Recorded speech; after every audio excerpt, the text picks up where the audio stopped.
ఆదికాండం 3వ అధ్యాయము 7వ వచనాన్ని మనం చదువుకుందాం. ఆదికాండం 3వ అధ్యాయం 7వ వచనం. అప్పుడు వారిద్దరి కన్నులు తెరవబడిను, వారు తాము దిగంబరులమని తెలుసుకొని అంజూరపు ఆకులు కుట్టి తమకు కచ్చడములను చేసుకొనిరి. ప్రార్థన చేసుకుందాం. మహాపరిశుద్ధులైన మా దేవతండ్రి, నీ వాక్కులు ధ్యానిస్తుండగా సమృద్ధికరమైన నీ ఆత్మను మీరు మాకు అనుగ్రహించమని ప్రార్థన చేస్తున్నాం ప్రభా. యేసు క్రీస్తు మాత్రమే మాకు అగబడినట్లు దేవతండ్రి మమ్మల్ని అందరిని కూడా బలపరిచి నింపి నడిపించమని, మాకు ఏ మాటలు అవసరమో ఆ మాటలు మా మనసులో పెట్టి మమ్మల్ని నడిపించమని మా ప్రభువును ప్రియరక్షకుడైన యేసు క్రీస్తు నామం పేరటి ప్రార్థన అడుగుతున్నాం తండ్రి, ఆమేన్. చూడండి, ఆదికాండం 3వ అధ్యాయం 7వ వచనంలో మనం చదువుకున్న మాట ఏంటంటే, అప్పుడు వారిద్దరి కన్నులు తెరవబడిను అనే మాట మనం ఇక్కడ చూస్తున్నాం అన్నమాట. కన్నులు ఏమైనాయి అంట? తెరవబడ్డాయి. ఎవరి కన్నులు? ఇక్కడ ఉన్న కన్నులు ఆదాము హవ్వల కన్నులు అనమాట. ఎవరి కన్నులు అండి? ఆదాము హవ్వల కన్నులు ఏమైనాయి? తెరవబడ్డాయి అనమాట. అంటే అప్పటి వరకు ఏం చేయబడ్డాయి? ముయ్యబడ్డాయా? అంతే కదా, ముయ్యబడినట్టే కదా. ఇప్పుడు నేను ఎలా అంటున్నాను, మరి అప్పటి వరకు వాళ్ళు ఏం చూడలేదంటారా? మరి అప్పటి వరకు తెరవబడిన కొల్లేంటి? అప్పటి వరకు కూడా వాళ్ళు తోటలో తిరిగారు, ఆ తోటలో సంచరించారనే మాట ఉంది.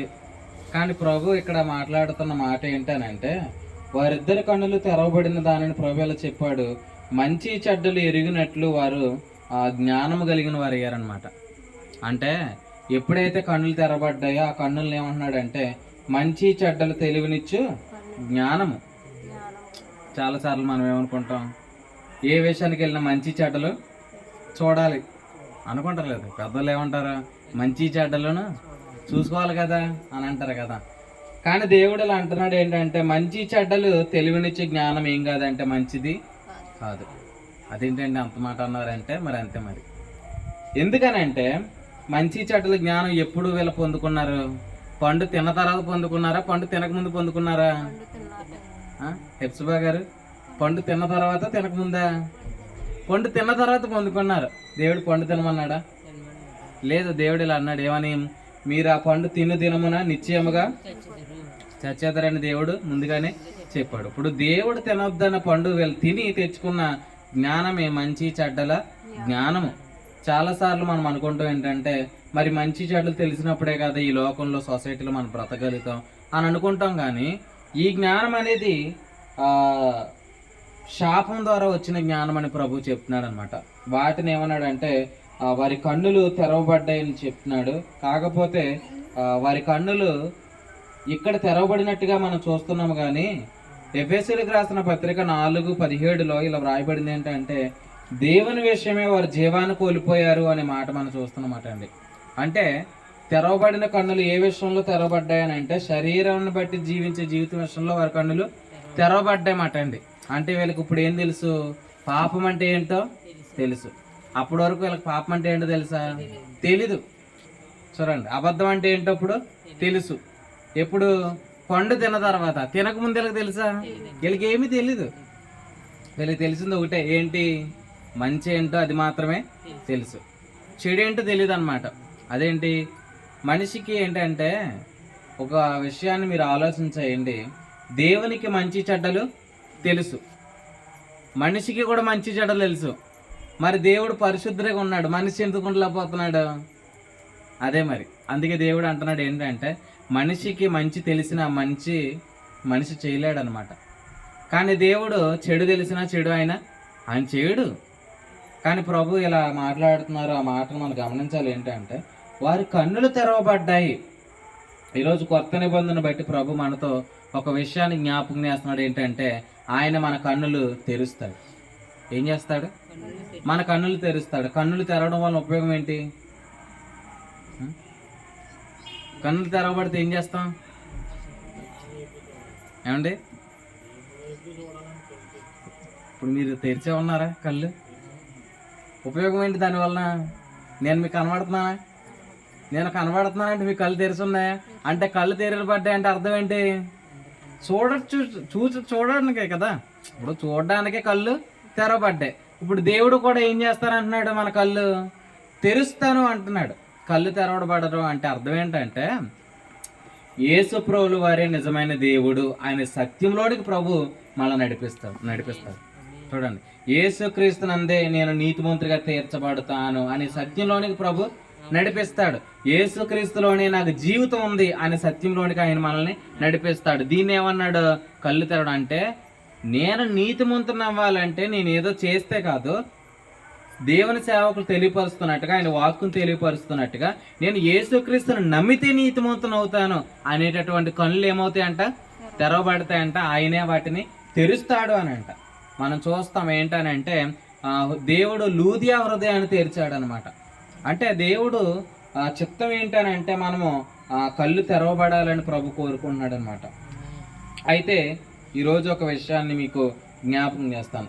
ఎందుకు ఆయనకు మన కళ్ళు తెరవాలని ఆయన కోరుకుంటున్నాడు అని అంటే, ఆయన ఏదైతే మనకి ఇవ్వాలనుకుంటున్నాడో దానిని ఆయన చూపించడానికి. ఇప్పుడు ఇక్కడున్న మనం అందరం కూడా యేసుక్రీస్తుని నమ్ముకున్నాం. ఇప్పుడు కొంతమంది నమ్మలేదు. అయితే నమ్మితే వారు ఏమవుతారు? వారు కూడా మన వల్ల నీతిమంతులు అవుతారు. ఎందుకంటే ఆయన అందరికీ ప్రభు. విశ్వాస మూలముగా ఆయన దాసుడని, స్వతంత్రుడని, యూదుడని, గ్రీకు దేశస్థుడని, స్త్రీ అని, పురుషుడని ఏ భేదము లేకుండా విశ్వాసమును బట్టి నమ్మిన ప్రతి వారిని ఆయన ఎలా తీరుస్తున్నాడు? నీతిమంతులుగా తీరుస్తున్నాడు. ఇప్పుడు ప్రభు చెప్తుంది ఏంటంటే, ఇప్పుడు నీతిమంతులుగా తీర్చబడితే, మన పరిశుద్ధులుగా తీర్చబడితే అప్పుడు ఏం స్టార్ట్ అవుతుందో తెలుసా? అప్పుడు జీవితం అనేది స్టార్ట్ అవుతుంది. ఏం స్టార్ట్ అవుతుంది? జీవితం. ఇదే జీవితం అని అంటే నిత్య జీవితం. ఇది దేవుడు మనకు వాగ్దానం చేసిన వాగ్దానపు జీవితం. ఇదే జీవితం అని అంటే ఇంకా ఆ జీవితం దేవుడు జీవించే జీవితం. ఆ జీవితానికి మనం ఏమవుతాం? వారసులం అవుతాం. వారసులం అంటే అర్థం ఏంటంటే దానికి మనం అర్హులం అవుతాం అన్నమాట అండి. ఆ జీవితాన్ని మనం స్వతంత్రించుకోగలుగుతాం. అయితే నేను ఇలా అంటున్నాను ఏంటంటే, ఆ జీవితంలోనికి మనం ఎంటర్ అవ్వాలంటే మొట్టమొదట మన కన్నులు ఏమవ్వాలి? తెరబడాలి. మొట్టమొదట తెరబడ్డాన్ని ఏమన్నాడు? మనం నీతిమంతులముగా తీర్చబడాలి. చూడండి, మనం ఏమవ్వాలి?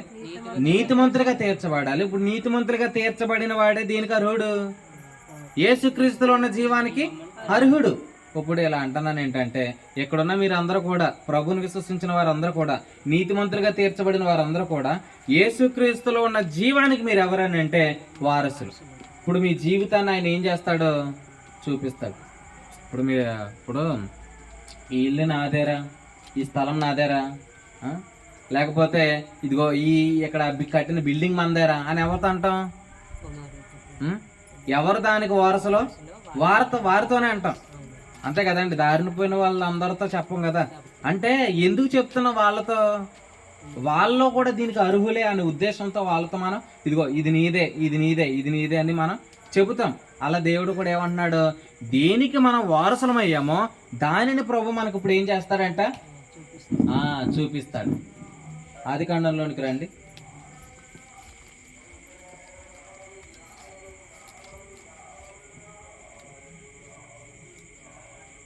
ఆదికాండము 13వ వచనం చూడండి. ఆదికాండం 13వ అధ్యాయము. ఆదికాండం 13వ అధ్యాయం 14వ వచనం తీసారండి. ఆదికాండం 13వ అధ్యాయం 14వ వచనం. లోతు అబ్రహామును విడిచిపోయిన తరువాత యెహోవా ఇదిగో నీ కన్నులెత్తి నీవు ఉన్న చోటు నుండి ఉత్తరపు తట్టు, దక్షిణపు తట్టు, తూర్పు తట్టు, పడమర తట్టు చూడుము. చూడండి ఏమంటున్నాడు ఆయన? ఏ తట్లు చెప్పండి, మీరు చెప్పండి. ఎన్ని దిక్కులు ఉన్నా మనకి? 4 దిక్కులు. ఒక్కొక్కరు ఒక్కొక్క దిక్కు చెప్పండి. ఇదే దిక్కు తూర్పు, ఇది పడమర. అబ్రహాంకి అలా చూపిస్తున్నాడు. ఏంటి? ఇదిగో ఉత్తరపు తట్టు చూడు, ఇదిగో దక్షిణపు తట్టు చూడు, ఇదిగో తూర్పు తట్టు చూడు, ఇది పడమర తట్టు చూడు. ఎందుకు అలా చూడమంటున్నాడు? ఎందుకని అంటే ఆయన చెప్పాడు కదా, కింద వచనంలో చదవండి. ఎందుకనగా నీవు చూచున్న ఈ దేశం అంతటిని నీకును నీ సంతానమునకును సదాకాలము ఇచ్చేదను. అంటే దేనికి అబ్రహాం వారసుడు అయ్యాడో దాన్ని దేవుడు ఏం చేస్తున్నాడు? అబ్రహాంకి చూపిస్తున్నాడు. ఇక్కడ మనం అందరం ఎందుకు వచ్చాము ఇక్కడికి? మేమేమన్నా చీరలు ఇస్తామన్నావా? ఏమండి, మేమేమన్నా బట్టలు పంచి పెడతామన్నావా? భోజనాలు మేమేం చెప్పలేదు కదా. మరి ఎందుకు వచ్చారు? ఓన్లీ ఒక రీజన్ ఏంటంటే చూడడానికి. చెప్పండి, దేనికి? ఎవరిని? నన్ను చూడకండి, మేము కనబడుతున్నానా? వాక్యం చెప్పినాడు చూడండి. కానీ మనం ఎవరు చూడడానికి వచ్చామంటే ఎవరు మన జీవమో ఆయన చూడడానికి వచ్చాం. ఎవరు నా రక్షకుడో ఆయన చూడడానికి వచ్చాం. ఇప్పుడు మనకు కనబడాల్సిన వ్యక్తి ఎవరు? ఇప్పుడు నేను ఇక్కడ నిలబడ్డాను, నన్ను నిలబెట్టిన వాడు ఆయనే మీ ముందు. ఇప్పుడు మన మధ్య ఎవరున్నారు? ప్రభు ఉన్నారు. ఇప్పుడు ప్రభు మీకు కనబడుతున్నాడా? కనబడట్లేదు, కానీ నేను చూపించాలి. చూడండి, అందుకే దేవుడు నన్ను ఇక్కడ నిలబెట్టుకున్నాడు. ఎందుకంటే ఆయనే మనకు పురుషుడు, ఆయనే మన జీవము. అయితే నేను ఎలా అంటున్నాను, దేనికి మీరు వారసులు? నిత్య జీవితానికి మీరు వారసులు. ఆ జీవితాన్ని ప్రభు ఏమంటున్నాడు మీరు చూడండి. అంటే మన జీవం ఎలా ఉంది? నలుదిక్కుల నుండే ఉంది. ఒక దిక్కుకే చూసి దండం పెట్టగలదు. ఇప్పుడు అర్థమైందా? మన జీవితం ఎటు ఉంది? నలుదిక్కుల నుండి ప్రభు నిన్ను దర్శించబోతున్నాడు. కాబట్టి మీరు ఆలోచన చేయండి, ప్రభునందు ప్రియులారా. ప్రభు ఎటు చూడమంటున్నాడో మనం దాన్ని ఏం చేయాలా? చూడాలా. చూచిన దాన్ని ఏం చేయమన్నాడు? మరలా చదవండి. చూడమన్నాడు. మరలా ఇప్పుడు ఒకసారి 17వ వచనం చదవండి. నీవు లేచి ఈ దేశం యొక్క పొడుగున వెడల్పున దానిలో సంచరించుము. ముందేమన్నాడు? చూడమన్నాడు. ఇప్పుడేమంటున్నాడు? చెప్పండి. సంచరించమన్నాడు. ఇప్పుడు ఏమంటున్నాడు? సంచరించడం అంటే ఏంటి? మీరు ఎప్పుడైనా ఎలాగా అటు ఇటు తిరిగారా? దాన్నే సంచరించడం అంటారనమాట. అంటే అబ్రహాంతో ఏమంటున్నాడంటే ఇదంతా నీదే అని చూపించాడు. ఇప్పుడు ఏం చేయమన్నాడు? ఇప్పుడు నువ్వు వెళ్ళు, అంతా చూడు, ఆ వెడల్పును ఆ యొక్క పొడుగును అదంతా కూడా నువ్వు సంచారం చేయని ప్రభు చెప్తున్నాడు అనమాట. అంటే నేను ఎలా అంటాను ఏంటంటే, నీ జీవితం ఎలా ఉందో ప్రభు నీకు ముందు చూపిస్తాడు. ఆ తర్వాత దానిలోకి నిన్ను ఆయన నడిపిస్తాడు, సంచరించేటట్లు ఆయన చేస్తాడు. అప్పుడు నువ్వు దేవునికి ఏం చెల్లించగలుగుతావు? కృతజ్ఞతాస్తుతులు. అబ్రహాం ఏం చెల్లించాడు? బలిపీఠము కట్టాడు. నీ జీవితంలో కూడా అట్లాంటి బలులు, అట్లాంటి సత్క్రియలలోనికి నువ్వు వెళ్ళాలంటే మొట్టమొదట ప్రభు నీకేం చూపిస్తున్నాడు అది మాత్రమే చూడు. అక్కడ వారి కన్నులు తెరవబడ్డాయి, కానీ వారు దేవుని మహిమను చూడలేదు. కానీ సంఘంలో ఉన్న ప్రతి ఒక్కరి కన్నులు తెరవబడ్డాయి. వీళ్ళు ఏం చేయగలుగుతారు? ఏదైతే ఆదాము కోల్పోయాడో అన్నిటినీ మనం చూడగలుగుతాం. చూడండి, ప్రభు మీకు ఏం చూపిస్తాడని అంటే లోకం చూడలేనివన్నీ మీకే చూపిస్తాడు. చూడాలనుకుంటున్నారా? ఆశగల ప్రాణాన్ని ఆయన ఏం చేస్తాడు? తృప్తిపరుస్తాడు. లోకం చూడలేదు ఏంటి? నిజంగా నేను అలా రక్షణను చూడలేదు. నోవా కాలంలో ఉన్న ప్రజలు దేని చూడలేదు? రక్షణ. వాడను చూచారు, కానీ వాడ ద్వారా కలిగే రక్షణ వాళ్ళు చూడలేదు. కొన్నిసార్లు మనం లోకం దృష్టికి చిన్నగానే ఉంటాం, కానీ మన ద్వారా వారికి ఏముంది? రక్షణ ఉంది. కానీ మనం ఏం చూడగలుగుతామని అంటే ఇదిగో భూమి మీదకి నోవహు అది వరకు చూడని సంగతులు చూచాడు. కాబట్టి ఖచ్చితంగా ప్రభు ఏం చూపించబోతున్నాడు అంటే ఈ కడవరి కాలంలో మన జీవాన్ని సమృద్ధిగా చూపించబోతున్నాడు. క్రొత్త నిబంధనలో కన్ను అని అంటే అర్థం ఏంటంటే ఆత్మ. ఎవరు? ఏ ఆత్మ? చూడండి, ఏ ఆత్మ గురించి ఆయన మాట్లాడుతున్నాడు అని అంటే ప్రకటన గ్రంథంలో పరిశుద్ధ ఆత్మ గురించి ఆయన మాట్లాడుతున్నాడు. అప్పుడు ఆదాము హవ్వల కన్నులు తెరవబడినప్పుడు వారు ఎవరిని చూచారు? ఇలా వ్రాయబడింది కదా. ఏంటి? ఎప్పుడైతే వారి కన్నులు తెరవబడ్డాయో ఒకరినొకరు చూసుకున్నారు. ఒకరు చూసుకున్న తర్వాత వాళ్ళకి ఏమర్థమైంది? వారు దిగంబరులని అర్థమైంది. అప్పుడు వాళ్ళు ఏం చేశారంటే వాళ్ళ కొరకు కచ్చరాలు చేసుకున్నారనమాట. అంటే ఇలాంటి ఆకులు అన్నీ కూడా ఒక డ్రెస్గా చేసుకొని వాళ్ళు కట్టుకున్నారనమాట. అంటే ఇలా అంటున్నాను ఏంటంటే మంచి చెడ్డల పండు తిన్న తర్వాత వీరి జీవితంలో మంచి ఏమీ జరగలేదు. కానీ అపవాది ఏమన్నాడు? మీరు చావనే చావరు అన్నాడు అనమాట. కానీ వీళ్ళ జీవితంలో జరిగిన మంచి ఏంటి? ఏమీ లేదు. ఎంత నష్టం చూసారు వీళ్ళు. కానీ ప్రభు ఎలా అంటున్నాడు? ఈరోజు నీ జీవితంలో మేలు కలగజేయడానికి ఆయన నీ కళ్ళులు తెరిచాడు. కాబట్టి ఆయన నిన్ను చూడమంటున్నాడు అనమాట. గలతీ పత్రికలో ఆయన ఏమన్నాడు అంటే చూడుడి. అబ్రహాముని ఎక్కడ చూడమన్నాడు? నలుదిక్కులకు చూడమన్నాడు. కానీ ముందే చెప్పాడు ఎక్కడ చూడమన్నాడు అంటే ఆకాశం వైపు చూడమన్నాడు. ఎందుకు? మీరు ఆకాశం వైపు చూడండి, మీకేం కనబడుతుంది? మా కరుణమ్మ గారు మీరు చెప్పండి, మీకేం కనబడుతుంది? నాకు ఏమీ కనబడతలేదా? చూడండి, ఆకాశపు తట్టు మీకేం కనబడుతుంది? నక్షత్రాలు కనబడుతున్నాయా? కానీ నేను ఎలా అంటాను, అబ్రహాముకి నక్షత్రాలు కనబడ్డాయి, ఇప్పుడు మీకు నక్షత్రాలు కనబడకూడదు. ఏం కనబడాలో చూడండి. కొలసీలకు రాసిన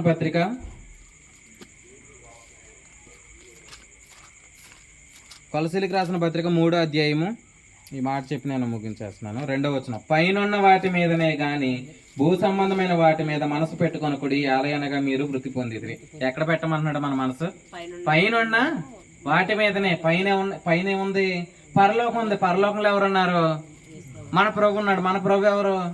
అక్కడ 4వ వచనం ఉంది, మనకు జీవమై ఉన్న క్రీస్తు. అంటే యేసుప్రభుల వారు ఎవరు? నా జీవితం అనండి, ఇలా చెప్పండి నాతో పాటు, నా జీవితం యేసుక్రీస్తే. ఇప్పుడు మీ జీవితమైన యేసుక్రీస్తు ఎక్కడ ఉన్నాడు? మీ ఇంట్లో ఉన్నాడా? కొంతమంది ఏమనుకుంటారంటే యేసుప్రభుల వారు ఫోటో పెట్టేసుకుని యేసుప్రభుల వారే ఉన్నారనుకుంటారు. యేసుప్రభుల వారు ఎక్కడ ఉన్నారు? ఇప్పుడు ఆయన పరోక్షంగా ఇక్కడ ఉన్నప్పటికీ కూడా ప్రత్యక్షంగా ఎక్కడున్నాడు? పరలోకంలోనే ఉన్నాడు. అంటే మీ జీవితం ఎక్కడుంది? మోస్ట్ హోలీ ప్లేస్ లో. హెబ్రీ పత్రిక 1:4 వచనం, ఉన్నత లోకమందు, హెబ్రీలకు రాసిన పత్రిక 9:24, పరిశుద్ధ స్థలంలో మీ జీవితం ఉంచబడింది అనమాట. దాన్ని ఇప్పుడు మనం ఏం చేయడానికి వచ్చాం? చూడడానికి వచ్చాం అనమాట.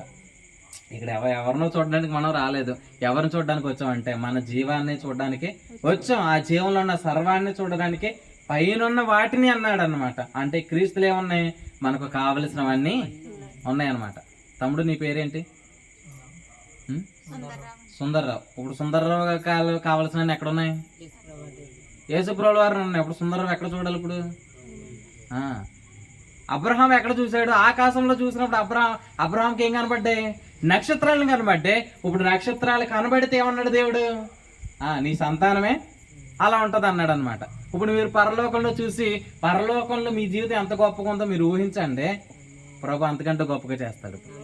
కాబట్టి ప్రభు అంతకంటే గొప్పగా మీ జీవితంలో కార్యాలు చేయును గాక. ఆయన చేసే కార్యాలు చూడాలనుకుంటున్నారా? చూడాలనుకుంటే చూపిస్తాడు. నేను నమ్మనండి అని అంటే ఆయన ఏం చేస్తాడు? మరి ఆయనే చూపించడు అంతే. కాబట్టి ఖచ్చితంగా మీ జీవితంలో ప్రభు ఏం చేయబోతున్నాడు దాన్ని చూడమంటున్నాడు. ఫస్ట్ ఆయన చూపిస్తాడు, తర్వాత దాంట్లోకి సంచరించేటట్లు చేస్తాడు. ఆ తర్వాత మనం సంచరిస్తున్నప్పుడు ఏం చేయగలుగుతాం? సంతోషిస్తాం అన్నమాట. ఇదంతా నాదే అనుకున్నప్పుడు ఎలా ఉంటాం?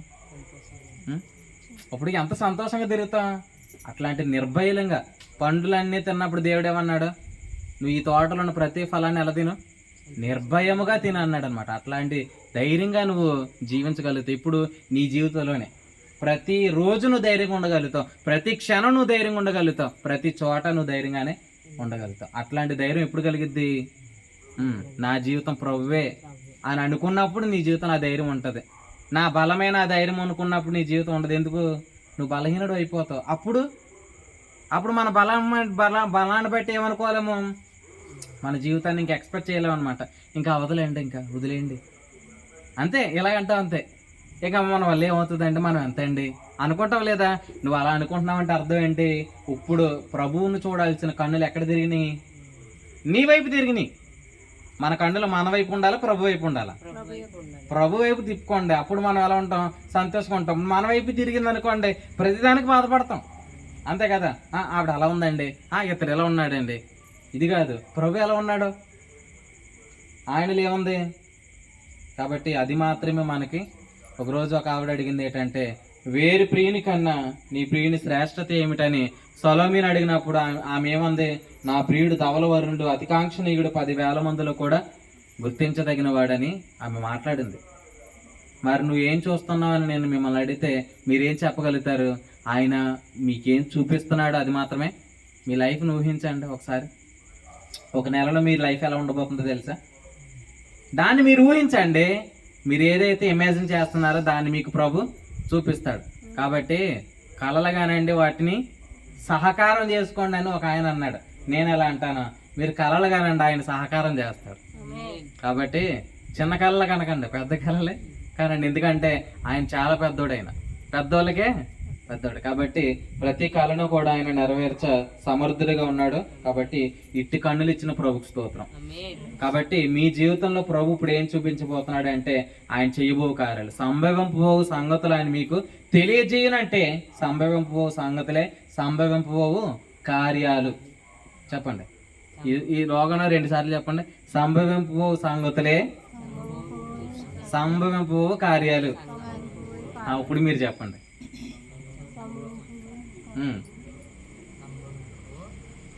సంభవింపు అనే మాట పడుతుంది అంతే. పూర్తిగా సంభవింపు సంగతులే సంభవింపు కార్యాలు. అంటే ఇప్పుడు ఆయన మీతో ఏం మాట్లాడుతున్నాడో రేపొద్దున అదే చేయబోతున్నాడు. ఎందుకంటే వాగ్దానం చేసిన వాడు నమ్మదగిన వాడు కాబట్టి ముందు చూపిస్తాడు. కాబట్టి కూర్చొని చక్కగా చూడండి. తర్వాత ఆయన మనల్ని ఏం చేస్తాడు, నడిపిస్తాడు అనమాట. అప్పుడు మన పాట పాడుకుంటా నడవడమే.